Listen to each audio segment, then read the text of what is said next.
Believe it or not, I've actually been plotting this video since the beginning of this channel, and considering that for 4 years I've been playing with the concept that out of 66 characters that I chose the origami as my favourite, it was practically inevitable. I just had no idea I'd procrastinate for 3 whole years on this video topic. This is a long one, as you can tell, so I suggest you grab your favourite band of motor oil and your bowl of tree bark, and grab your gang of folded up paper, as we'll discuss everything there is to know about everyone's favourite, don't rebuke this, I know the truth, Foldy!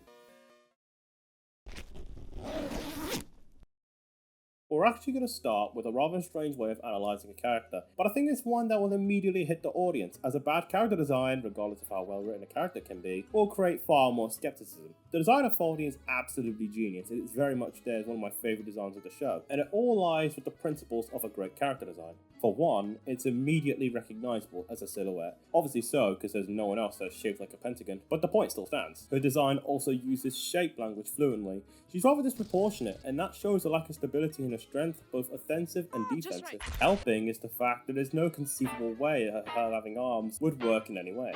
Think of any old armless character. Cake, Spongy, Enki, Rocky, tennis, golf, and basketball.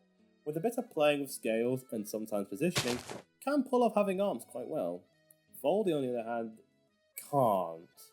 She is built to be armless more than anyone else, and her wings make sure of it. This would naturally emphasise that she is fairly terrible at physical style challenges, on top of her thin exterior. However, it isn't all doom and gloom, as her being very flat means that she is very much aerodynamic, meaning that her relations with air can work to her advantage when she wants to, and has been shown in certain challenges that all reliable BFB 11 for example. In fact, her concept of an origami gives us a lot of material that ties to her character Foldy, again, boosting a great character design. Origamis are commonly associated with gifts that you might give to a ceremony, or to a family, or even a friend. And as we see from Foldy's friendships to only a select few people, which we'll discuss some of them in the next part, this is very much prevalent to her. In addition, making origami is a peaceful pastime that someone may do, and can very much help with dealing with stress, alongside just general being a distraction for someone. This is in line with her general playful personality, her eager to help attitude in BFB, and her eventual tiresome view of the competition by the end, all of which will again go on further later. The final compliment I want to give is that I really like her colour scheme. Although there's an argument to be made that she's either cyan or turquoise. You're wrong! She's actually green! Okay, I kid. The shift doesn't get to her yet, but both colours do deliver on addressing her personality. Both colours, being cool colours, have this feeling of indifference and carelessness, which will be ample to her personality in TPOT 1 and 2. However, I find the saturation of these colours to be more interesting. The two colours both have a connotation of relaxation and tranquility, but Foldy is more of a desaturated version of either the two. This is very accurate to her in the show, and as although she can be loosely conceivably be considered a calm character, there are plenty of examples such as Lie and BFB 11 that contest this, and thus puts her in a more diluted, weak and tranquil. She isn't unrestful, and is generally quite calm, well, she isn't totally calm either.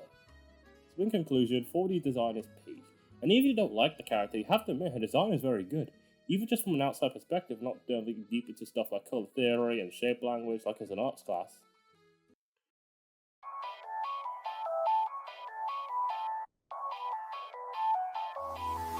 We're now going to further in depth of Foldy as a character, beginning with her positive relations with the cast. This is also where we take a look at the episodes featuring Foldy for the first time. And speaking of which, the first time we see Foldy, well, officially anyway, is when she is quote-unquote helping Tennis Ball fighting Leafy. Now granted, it doesn't hold any weight, but I'm mostly mentioning it because it seems like the two knew each other decently well. The way Tennis Ball knew her name when we've never seen him hang out with her, and the mannerisms she speaks in like she's her long mate. So assuming this, what was the relationship like? Though shockingly, I can't tell you for definite, I mean who would have guessed at the time. Fester couldn't tell whether the 4-line interaction and for Tennis Ball and Ford retrospectively. I can take a shot in the dark and say they were likely old acquaintances, simply because both characters, although having their own other friends, they both seem to stick to either one or two. For Tennis Ball, it's of course Golf Ball, and for Foldy, it's Stapy and to an extent Marker, and for those we will move on to next.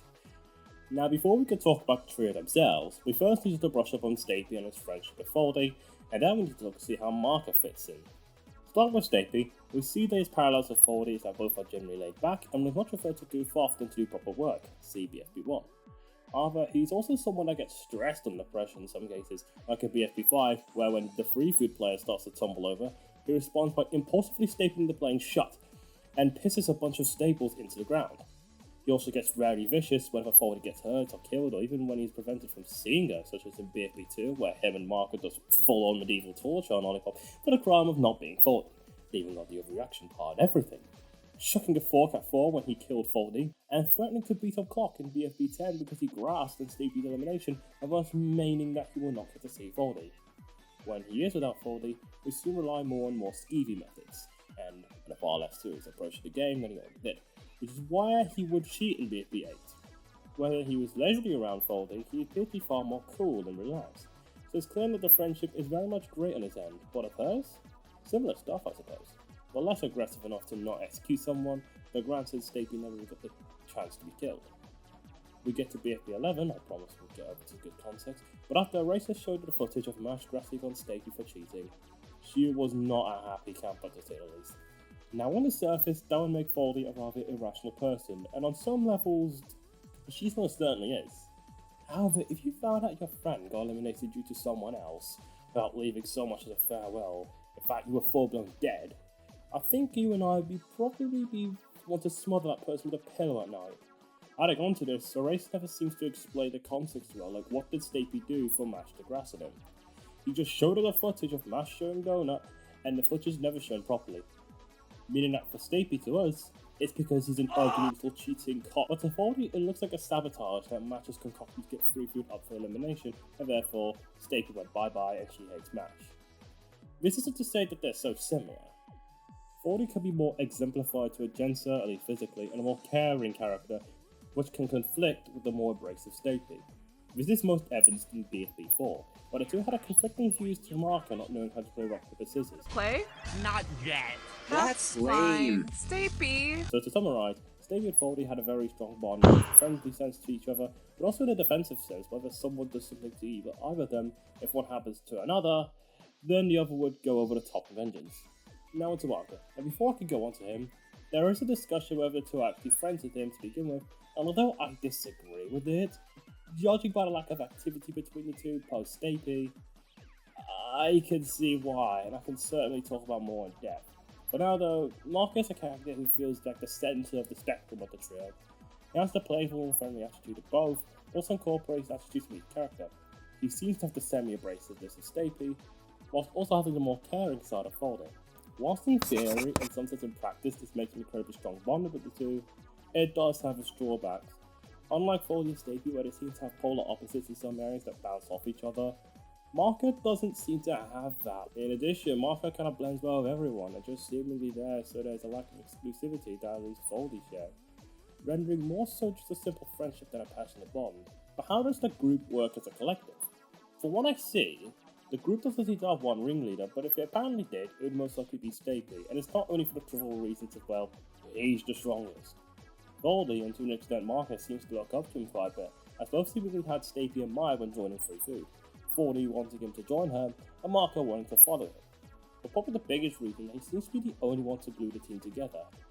Once Stapy got eliminated, it seems like Foldy and Marke kind of drifted away further and further and further, and this is when the idea that they were never friends to begin with comes into play. She didn't really say anything when Marke was chucked to hell by Bell in TPOT 1 and just seemingly forgot about him. That is to say the friendship is completely dead. For one, when Foldy got killed by 2 in TPOT 3, Marke seems fairly devastated by the news, showing that he still cares a lot about her. I mean, he wanted to join the same team as her. And this isn't a one-sided thing. Remember how I said seemingly forgot, and not simply forgot? Well, it appears that she never really forgot about Marke, as in TPOT 17 we'll not only see the images of the three, but also a billboard of free food in her room, showing that she does miss the team, and by extension, the trio, and most importantly, Marke too. So why did she sideline him for quite a while? I have a theory that is that Marke and Stapy are great friends, but Marke and Foldy, as I said, are not. This will make the most sense, as I believe that does call out the clash from the social and excited Marke to the shy and socially reserved and honestly awkward Foldy. This should also explain why, following Stacy's elimination, there hasn't been any good interaction between the two, and in a few cases, mainly one-sided on Marke's end. It isn't that Foldy hates Mark or whatever, I think she likes the guy, but doesn't really know what to do with him after Sleepy got eliminated.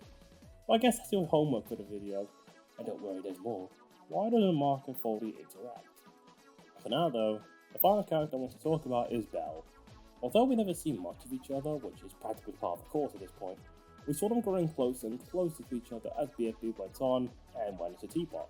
So if we're not really speaking to each other at all, it's making small talk in BFB 15 to Belle suggesting that Foldy should join her in TPOT 1. Bear in mind that Belle is one of the first characters not really associated with Foldy's friends that actually tried to have a friendly, non-competitive discussion with her. So I feel like Foldy might see it as something special, non-romantically speaking. I do have a suggestion that perhaps it's trying to branch out to other characters outside of Stacy, which is why she never really said anything about Belle's turning kerfuffle with Margaret to keep her in her good books. But I think she has absolutely horrendous social skills and cues like mine, because outside of these 2 episodes, they didn't really speak much. But anyways, Foldy generally gets along well with people, or at least tries to get well with people, but there is one character that would make it go, not cool dude, you're cruising for a bruising, why I order.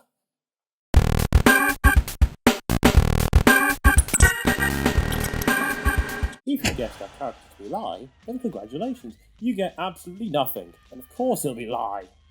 Now remember guys, like when most things do with Foldy, all together now, there's nothing much to work here. I hate myself. But there is still a very interesting case study between the hatred of the origami and the light switch present.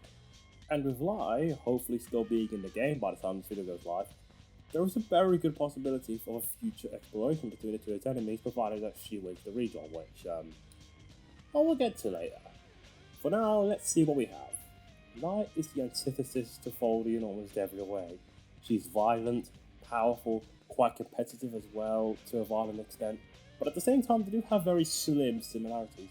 They both seem to care about their friendships a lot, and it's not always the opposite that is bad. She is far more sociable to others, and is more emotionally intelligent, even to a point where she can make friends with Stacy, someone who used to hate her guts a lot. But I suppose that leaves what Foldy has to do with all this. I think the better question is, what's the scoop with them? And for that, we need to go back. And I mean real back, to the prehistoric times of 2012. A time when the annoying orange was somehow far from the worst thing for kids. Men born in 1974 and teenagers were screaming at each other and all sorts of things on Xbox Live. I was 5 years old, and this video.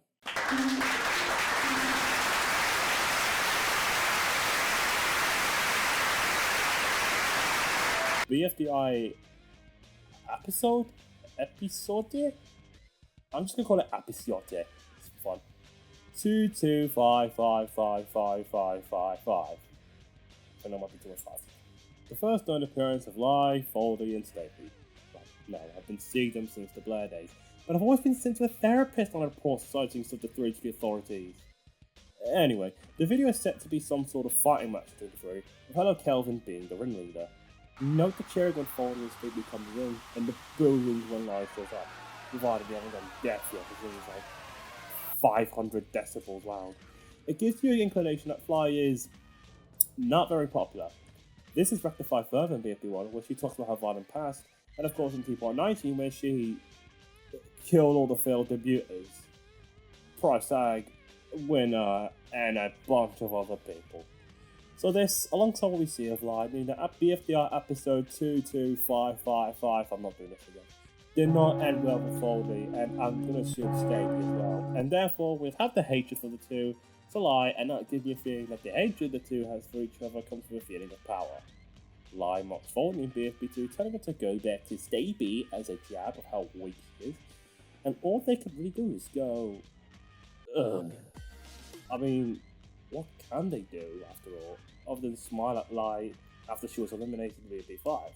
Now again, Lie is back in Teapot, and hopefully she is still in the game, so if there could be some very funky stuff that she and Foldy can do when the others come back, even if she doesn't win a rejoin, perhaps a more detailed perception to why the enemies, further interaction, and maybe a really cool action scene maybe. I mean, if they could reference Eggy and Teardrop's friendship in Teapot 2, maybe. A brother can only dream after all. So now we've done brushing up before Lisa's character, let's go straight forward to BFB 7, where she dies.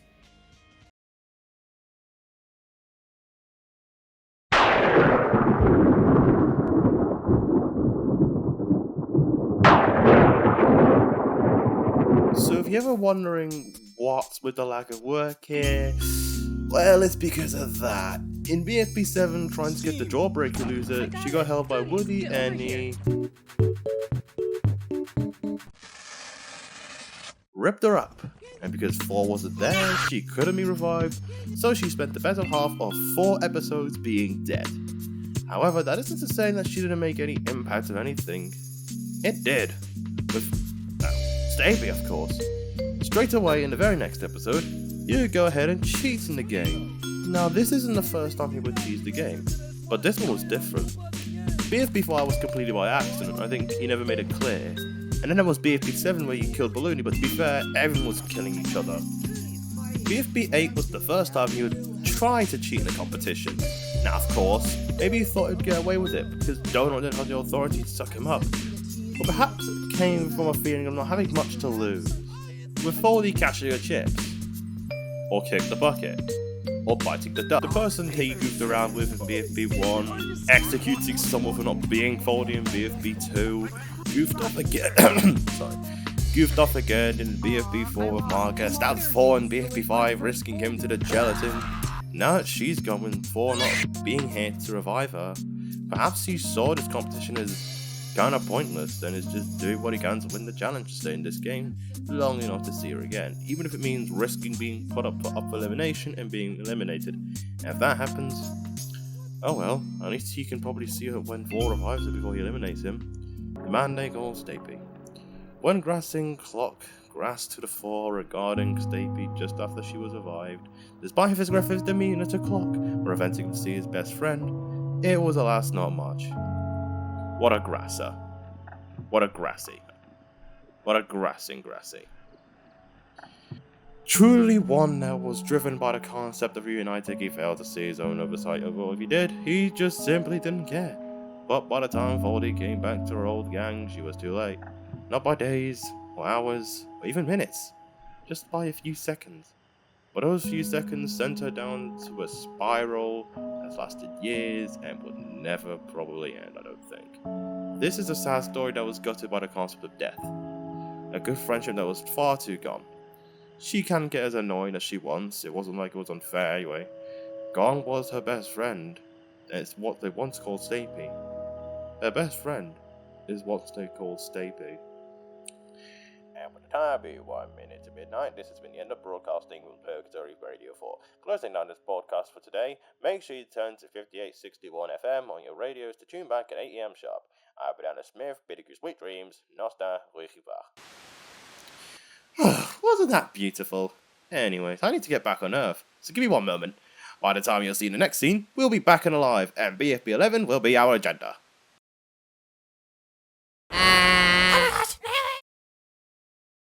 So, this is the big one.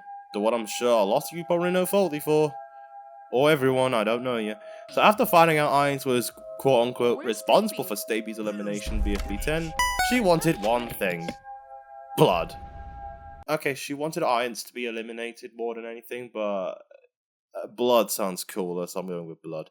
So when Flower went up the stairs in the challenge, she met face-to-face with Foldy, who vows to make sure Irons stopped for elimination for Stapy. Now this is the side of Foldy I haven't only vaguely seen with Lie, but for this one, where even the audience gets to see it intervene in practice, despite being weak, Foldy would even go as far as going physical with Flower over this. Foldy, unless it's the rules, will never get physical with anyone. She never even went physical on Lie, and she never got physical in BFB 6. This is the first time, and even though there was obvious that she would lose, the fact that she still did it was a real shock to the system. But here's the thing, she's being a bit pathetic here.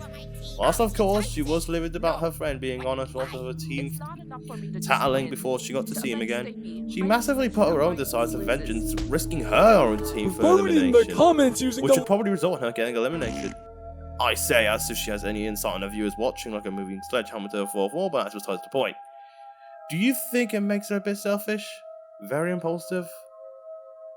And the answer is of course yes, but I don't think it's a bad thing per se. Foldy in BFB 11 kind of gives off a bit of a message of how selfish someone can be. If we were Foldy, would we just simply accept that our best mate is gone? Especially since we never given much of context of why they were eliminated and we never had so much of a send-off. We would like to say that we would to make ourselves look good, but would we really? But at the same time, there is an argument to be made that she has other friends to hang out with, such as Parke, and again, she's putting her team at risk of being up for elimination, putting her more negative light. That would make her come across as selfish. But then again, isn't that who she is? A bit childish. She'd prefer to goof around and play rock, paper, scissors over helping her team, has a feud of lie, coming on a nest with 2 kids outside during break, and kinda doesn't really have any instruction on anything. Well, yet. Whether you think she's justified or not, that isn't the point I'm making this.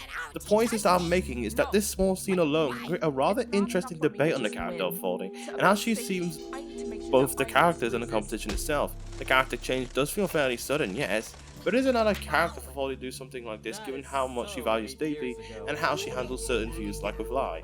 However, that being said, there was one thing I haven't seen, and although it's not really as common as it once was, it was people blaming Foldy for matches eliminated in BFB 11 due to the scene. So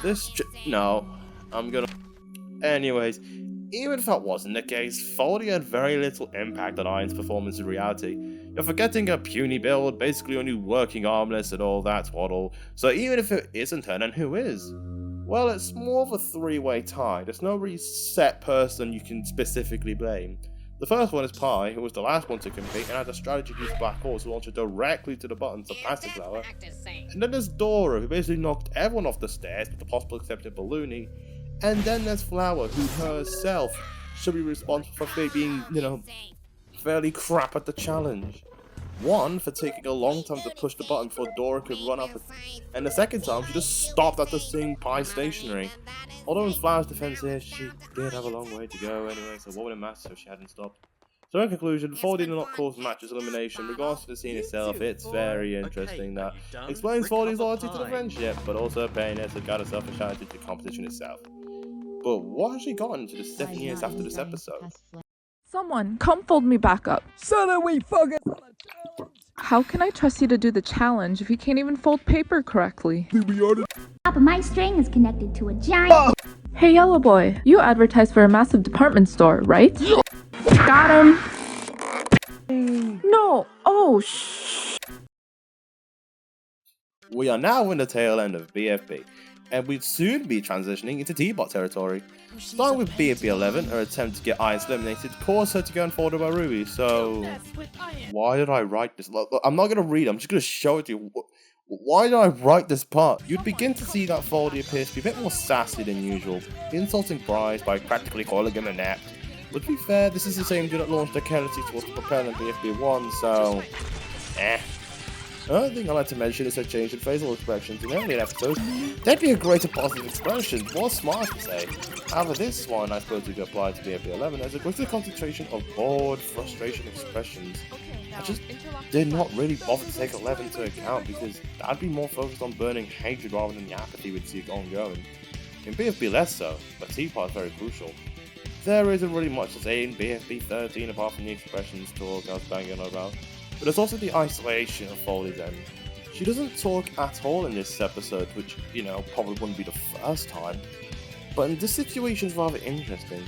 She doesn't help with the challenge like with the other episodes such as BFB 3 and BFB 6, but kind of just sits there for the entire episode, idly, half folded back together, never really having much of a resolution with anyone. Her expression is very much vacant and shows practically nothing going on. Or rather, the beginning of a growing sense of apathy. But funnily enough, in BFB 14, she'll be folded back to normal, that's even the biggest thing. This is the first and only episode I'm aware of where she kind of instructs her team in a way, a complete 180 to a prior episode where she was relegated to a simple team member that just did what she told. But here, she concocts the idea of killing 4 fake emeralds, cheap plastic green toys that Yellowface is storing, forgery for it. This is even more bewildering to me. Not only is she taking the ground for her team, but it does it through cheating. What's with the sudden change in attitude?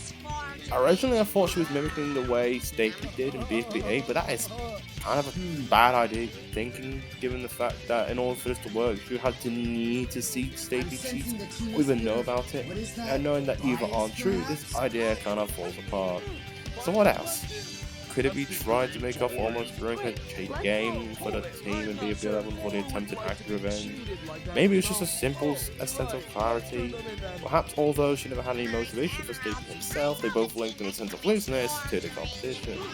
After all, it fits with the character, and although she helped, she never really took the competition as seriously as may have wanted it to. Plus, it does correlate with the growing case of indifference and its seeking with the competition, and she really seems to be afraid of risking being disqualified. You know, maybe that's another trait I haven't talked about Foldy, before giving it a better eye. She seems to be very reckless and prone to risk losing the challenge. Whereas the situation of BFB 11 comes to a sense of passion and loyalty, the situation of BFB 14 is the direct opposite of nonchalant reading of the game for a lazy buck. Maybe it's for a different, honestly less comprehensive reason than this way. Maybe it's like a socialise the team better or mix and match of the lot. What I do know is that Foldy's change from following to direction is one that is rather jarring, especially given the fact that this is their early time. Leaving BFB 14 finally and going to BFB 15, she returns back to BFB 12 and 13. However, there's some interesting things to pack in. This is not only the first episode where there's a confident establishment of Foldy and Belle, with Belle trying to make small talk, but this is also the first time that Foldy seems to be physically capable as a competitor. That's what I mean. She didn't really need to have any communication with Popple as she was going to use Belle to kill he who shall not be named, and when Blocky pushed her off, she seemed to come back and push him off. I mean, granted, yes, that was brave, and he pushed her off eventually, but improvements. Now, you may think you have some scientific explanation as to why, but I don't know, really. I'm going to be honest, I don't know. So let's move on to BFB 16 instead, the final episode of BFB before we go on to TPOT. There's not really much to talk about here other than the sense of apathy that went on being hinted at being quite potent, even her language. I think it solidified the fact that she tried to fail to save Stacey from the paws of evil himself. What stuns me is that she moves to TPOT instead of staying in BFB. From a writing standpoint, it's understandable given that she'd be eliminated before any challenge began, but from a universe standpoint, why wouldn't she stay with 4? After all, that's where Stacey resided again. But again, I think it boils down to the socializing I've half that before, as she doesn't recognize anyone going to BFB. Naturally, she goes whether all her team is going for recognizability's sake. But I also think it's more generally just giving up on the show, being more appealed by to his more charismatic tone compared to the more aggressive 4, much like everyone else. And the prize? The prize is just better.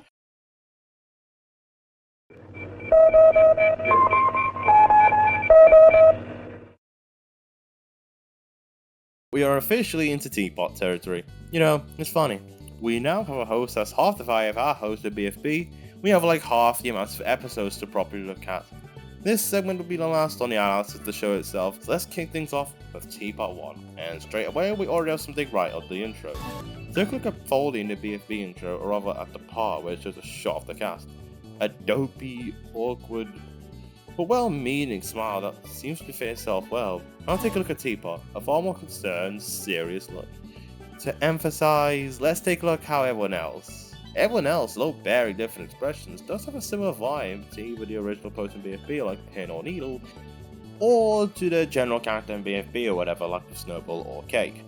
Foldy's in this bizarre third option that doesn't fit into either and instead be reflective on her TPOT character completely, without any clear overlap to her in BFB, and straight away create some foreshadowing what's to come. But we'd get to that when we get to that. But now TPOT 1. It would actually be the smaller one of the bunch, because I have a lot of words to say about TPOT 2, but it starts with Foldy misinterpreting Stapy to be Tapy, actually the other way around, and then being disappointed when she found out about the hard truth from basketball. It's simple, but it does give a good inclination of Foldy sort of losing it a bit, thinking that this thing might look, nothing like Stapy as well. Stapy.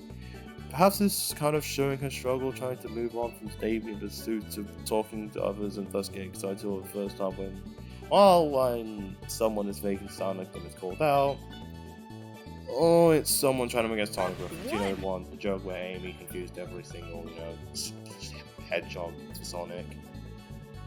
It eventually grew to others as well. And it's probably the latter. Moving on, as I said about 20 minutes in ago, Belle offered Foldy to join her team. Parke wants to join and she throws it away. I've already talked about why Foldy might not said anything about Parke.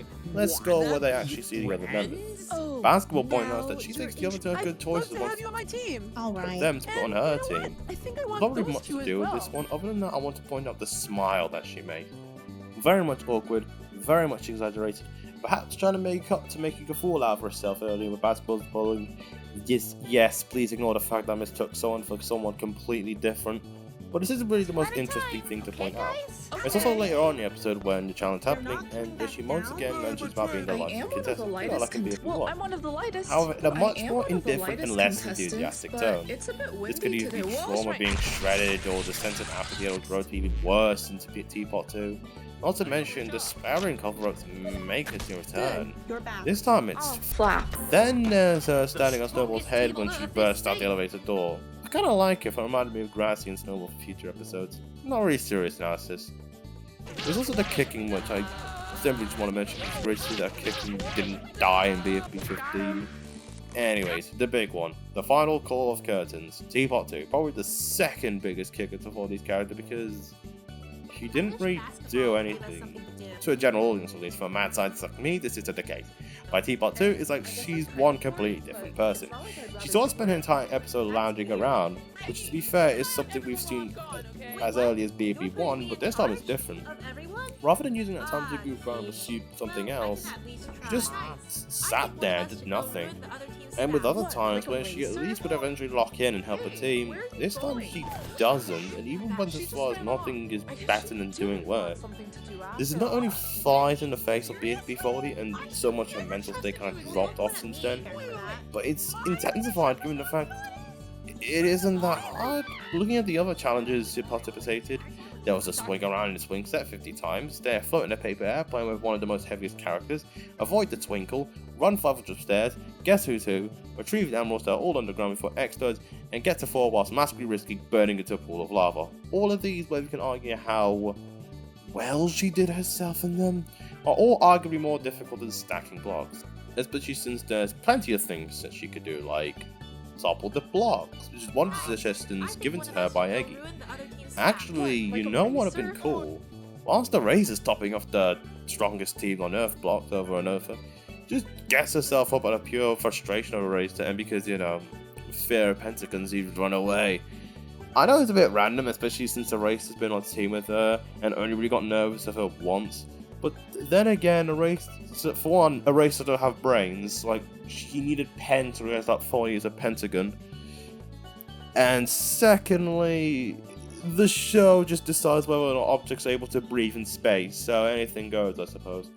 Actually, I was kind of lying when I said she didn't do anything. She did do something. Oh, she only snitched on Eggy to basketball for running off. Gosh, what a twist of irony. Someone crashed in your main, causing them to never be separate each other, and you crashed on someone else. Wow. Wow. So yeah, TPOT 2 Foldy. Completely different breed to anything we saw before. It's like she lost all sense of meaning, completely gave up, and by then it was practically doomed. Even beyond practically giving up on the challenge before she even started, she almost sounds far more passive-aggressive and annoyed generally. And yes, granted, all our lines this episode all have this annoying expression fitted, but counterpoint, TPOT 3. This is the episode where Foldy gets eliminated because evidently this is also the episode where I stopped giving a crap about YouTube anymore. Well, until, last year, but we'll just pretend that never happened. Although there was just one line, she sounds fairly defeated, almost like not even surprised. Even the "oh, I've been eliminated" sounds sarcastic. But all good bittersweet moments. At least you can rest on knowing she had one last funny line. Let's show that one last time for the road. Votes. Oh my origami book that's called Geogami. I've been eliminated? It's been fun, guys. And she's gone. Just an episode short before this funny teapot elimination phase. I think that's the tragedy of Foldy. She's never on time. She's either too late or too early.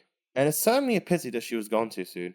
For some, a minor, but for me, also mine that I only drank about a Smirnoff vodka or the two, and mine just had the robots drink that out of Mobile One petrol. There could be something really interesting stuff you can do with the rest of the team alongside with Foldy herself. Barring Belle, there was Eggy, which had a recipe, given the fact that Eggy's more stubborn and strong personality could clash with Foldy's awkward and losing grip on her discipline. Even just changing Foldy's role in TPOT 2 could do a lot more, like maybe Hunter interact with Marco for the first time. Well, like he could just show up mid-challenge and just goof around like they did in BFB 4. But nevertheless, it was never meant to be, I suppose. I think it's also important to mention that there's potential even now, and especially that Lai is back in the game and hopefully not voted out by the time this video is out. I don't know, mine actually probably will be. But, yeah, no more Foldy, guys. I mean, that's not completely accurate. She'd made a few appearances after TPOT 3. TPOT 17 showed her room, and another episode, she actually just showed up. So, that was nice. So, bon voyage, Foldy. You certainly did a lot better than that whatever the hell happened in BFB 19. Holy hell, that love.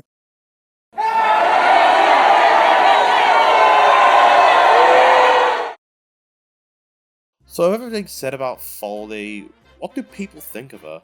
Don't answer that. Yes, Foldy does have a reputation of being known as one of the most unpopular characters in the show, consistently ranking bottom many individual lists and even community ones. But why is that? Of course, everyone has their own reasons why they don't like a character, but we'll tell all day. I wanted to list them all, and I'm not that popular to do a survey, nor that, especially since the segment also wants to talk about the opposite end. So instead, for yours and mine's sanity, I have a list of 3 big reasons as to why. For one, she's perceived to be very vanilla. To a general audience, she didn't really have much of a defined personality to stand out amongst the crowd, and when there's 63 others and there's actually 41 to choose from, not many would go for her. Think of it like a box of 40 walkers at a party. Sometimes there'll be at least 8 out of 10 already sorted ones, where the most exciting flavors of cheese and onion, salt and vinegar prawn cocktail are all taken. That's basically Foldy in a nutshell. She's in this strange area where she's so inoffensive that she's actually offensive, which nicely cues into reason number 2, and it does somewhat correlate to number 1. She didn't do much. The amount of times I said the phrase "it's not much to work with" or something adjacent to this video could probably drive the most strong-willed man to tears. Again, whilst I can definitely find loads of things that she did, to a general audience member it's not the case. Not everyone in the audience are just frantically analysing their favourite characters like madmen. They typically just like them because, I don't know, they're just generally well-rounded or funny or whatever. It's not on a significant scale that she did a lot of things anyway. Not many people talk about her ranking in BFB 14 or possible relations with Tennis Ball in BFB 1 or whoever. And the reality is that this is sort of a flaw with BFB and TPOT rather than Foldy's individual character. Both had a massive cast, BFB having 64 and TPOT having 42, eventually 45, I think? Yeah, 45. Respectively. In fact, the whole reason why BFB split into TPOT and BFB 16 was simply because there was just so many characters that we'd all be lucky to be alive by the time we got to the bottom 3, to say the least. And with all that said, especially with BFB, due to its bigger cast and smaller episodes shared with said cast, characters would tend to be sidelined actually. It's a reason why characters like Basketball, Robot Flower, Clark, Gatey, Parke, Grassy will never find their footing until TPOT. And in BFB at least, Foldy was no different to these characters. But that isn't saying that people hating Foldy is always a reason of a lack of action. Sometimes it can be a cause of a bad action. Which brings me to BFB 11. Well, it's definitely more diluted nowadays given the fact that it's been 7.5 years old. It's still a relevant factor, especially since it's just but the thing that people recognise Foldy for. And mostly they don't have the most positive attitude towards it. If you paid attention or haven't used the timestamps to get to this point, you'd recall how I called Foldy rather petty and pathetic for potentially getting a team on the chopping block for her own desires, for revenge, and whilst I liked it, it's certainly not everyone's cup of tea, especially since that, to a lot of people, it came to right the hell out of nowhere. So those are 3 reasons why I believe that Foldy is a widely disliked character amongst the community, and all this to say that do not feel pressure to change your minds. In fact, I recommend you guys to stick to your guns, be proud of your hate to Foldy. Keep doing you. But anyways, that is to say Foldy is universally disliked. She's no 8-ball or eggy. She actually has a sizable fan base. Again, with the reasons for detractors, everyone has widely different reasons for in-depth analysis to find it cute. So we're gonna pluck 3 reasons again. For the first, definitely the biggest, is the vault of potential she has. Foldy has a lot of cut-off or watered-down relationships with the cast. The most egregious being Lai, Marka, and Bell. And people may also see potential for interactions with their own team. As I said, Lai is back at the teapot, which seems to spark a new interest for Foldy to rejoin to see the 2 people once again. Something that I have even seen people that aren't too great on her even want to do. In fact, I'm sure there's people that want to see her after take advantage of her origami look. Like imagine that she could transform into a paper airplane or a crane. That'd be mint. The second is her friendship with Staby. In an environment where relations can get quite dicey, morally like the Free Smarters, people see her friendship with Staby as an incredibly wholesome and, whilst not entirely saying, execution and all, alongside chocolate markets in the mix, it feels like a friend group most people had. They were generally weird, but would all seem to get along genuine with each other. Say what you will about BFB 11, but it certainly proves that Foldy is a character that does take great interest in friendships. He might rear her to find a new friend after Staby got eliminated, which is what her fans might do with certain characters like Belle. The final reason someone might like Foldy is because of her friendly demeanour. Not every character needs to be incredibly deep with explosive personality to the extent of being cruel. Some people might just want a simple, friendly character to just watch. A character to just sit down to, enjoy their presence, and move on. Like a little burst of joy in a preparation to mayhem. And Foldy seems to fairly deliver that pretty well. Of course, after being 11, it does get a bit iffy, but she is certainly trying. So that's a quick recap. The 3 reasons that Foldy might be likable to someone is her potential, her friendship with characters like Staby, and her simple yet sweet personality. In fact, I'm going to through with one last reason why I think someone might like Foldy, and it's actually an over why someone would hate her. BFB 11. I went through this a bit ago, and while it does make Foldy pathetic, to a more positive look on her, it makes her loyal to her friendship to Staby, which I said a few seconds ago, but it also makes her more interesting as a character. It gives a bit of meat to her, and there's a fair bit of edge to make her more flawed as a character. As I said in this BLB 11 segment, it creates a fairly interesting debate on whether this is completely out of character of her, or something that tells us more about Foldy as a person. But I should remind you, use a look into the lens of a general member of the audience. Of course, I do share some of these reasons why I like Foldy, but they aren't just simply limited to that.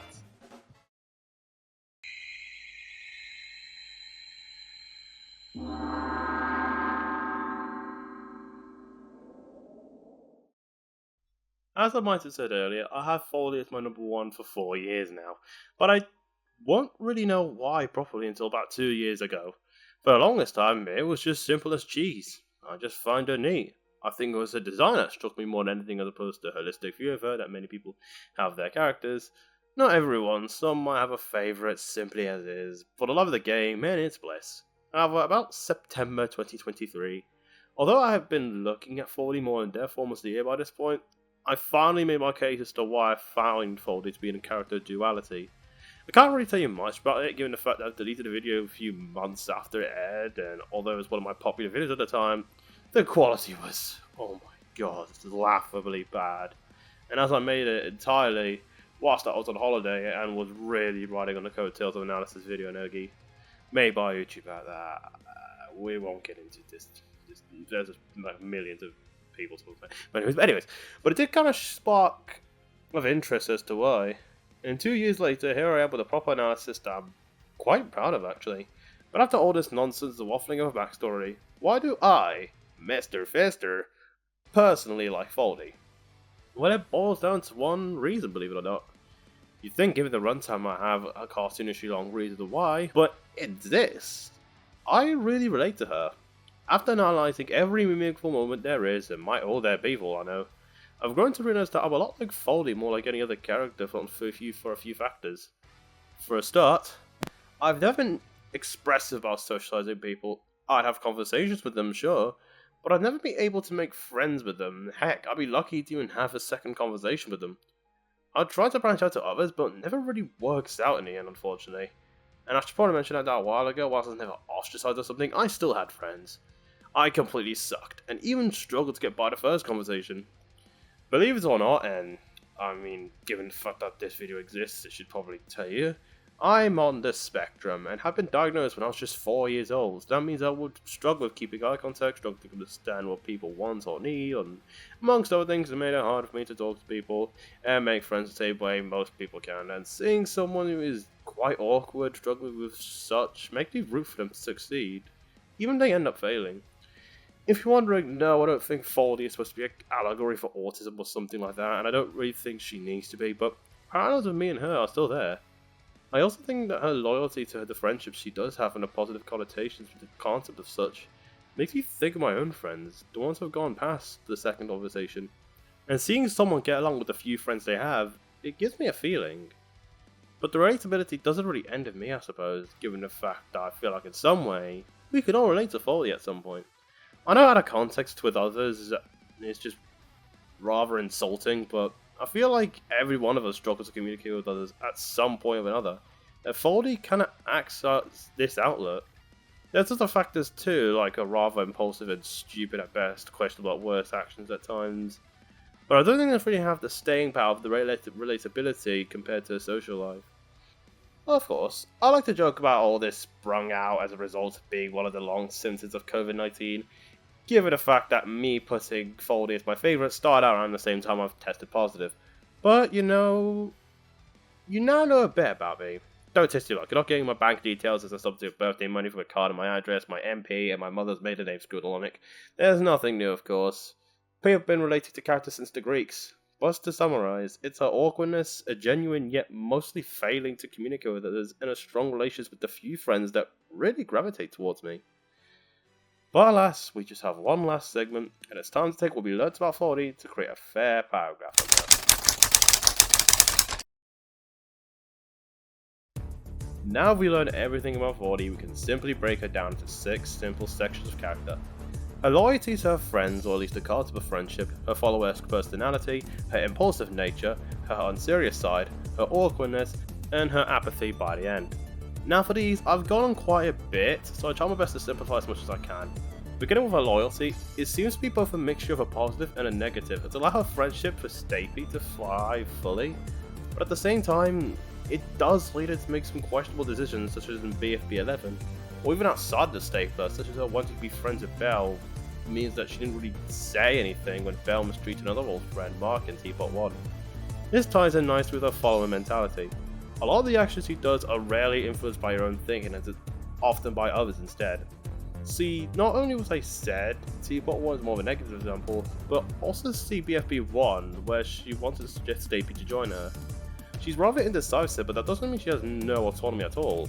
For example, we saw this in BFB 14, where she had the idea of committing fraud in the competition, and in TPOT 2, she did just choose to sit around and did nothing. Especially since no one really told her to do, or rather than forced, given the fact that Eggy was vaguely instructed her to topple down the blocks. She seems to have just buggered off. Then there's the impulsive side. Again, we took a look at BFB 11, BFB 14, and TPOT 2. BFB 11, she risked putting her team up for elimination by getting into a fight with Flower and losing over, getting some revenge for Stapy elimination. BFB 40, she risked getting her team being put for elimination again by engineering the idea of getting counted emeralds to 4, and TPOT 2 is less so active and more so passive. But again, she didn't really think much of it through, has she? But to be more positive again, she's fairly goofy at times, showing to be more interested in playing games as opposed to doing work.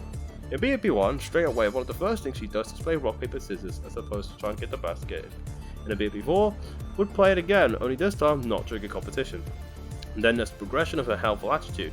Starting in BFB 1, she seems to be more eager to help, even in casual stuff such as teaching Mark the rules of rock, paper, scissors when he said that he doesn't know the rules. However, by TPOT, she seems to be more lethargic and lazy, although you can argue it's been somewhat present since the beginning and growing noticeably by BFB 14 by just lazily getting fake emeralds. This ties very well with a growing sense of apathy, likely as a response of feeling fairly isolated and not really knowing what to do once Stapy is gone, and kind of just sucks at talking with others on her own. Meaning finally, there's her awkwardness. She largely sticks in her own bubble throughout her run and never really knew how to properly communicate with others, often saying this on a whim without much cohesion. Such as her TPOT 3 elimination line being just, a ramble. There's the awkward smile she pulled up in TPOT 1, and then there's just snitching on Egg without really understanding why or how. So yeah, This is the list of what I have, and last but not least, let's write a short conclusion of our Foldy to end this once and for all. Despite some conflicts with certain characters, Foldy is a loyal, friendly, and funny character, who also incorporates a sense of impulsiveness, a lack of self-direction for the most part, and being in general a fairly awkward character. Starting out as a helpful character in BFB, she grew to be fairly tired, bored, and lazy as a result of her flaws, finally catching up by her elimination episode in TPOT 3. I'm free. The script for this video was first written on the 16th of July, and I would likely finish by either August 7th or August 8th. But I actually have versions of a mega video as early as January, so even though this video took about 3.5 months to make in reality, in theory it was as long as 9 months ago. You know, a lot has changed since then.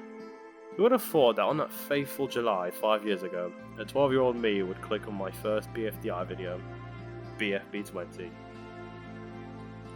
And even though that episode was, you know, not the most well received in the world, it did lead me to another faithful July 2 years later, where I make my first big break ever.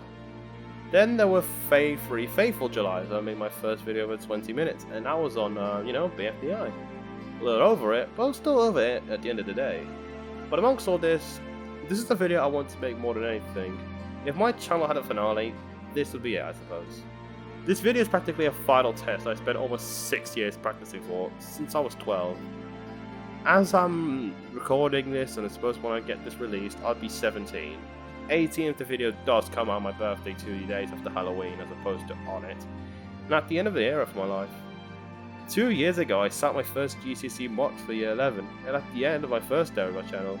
Now I'm ready to take on the A-level mocks for year 13, and almost a year after the relaunch of my channel. I'm no longer Science of Films. I'm no longer Mr. E, whoever those two people are. I'm Mr. Fester, and I'll remain so. But this is not just a name change, but a focus one too. Since then, I've been playing around with other topics, Vomit, Minecraft, and who could forget Sonic the Hedgehog. At the tail's end of 2024, see what I did there?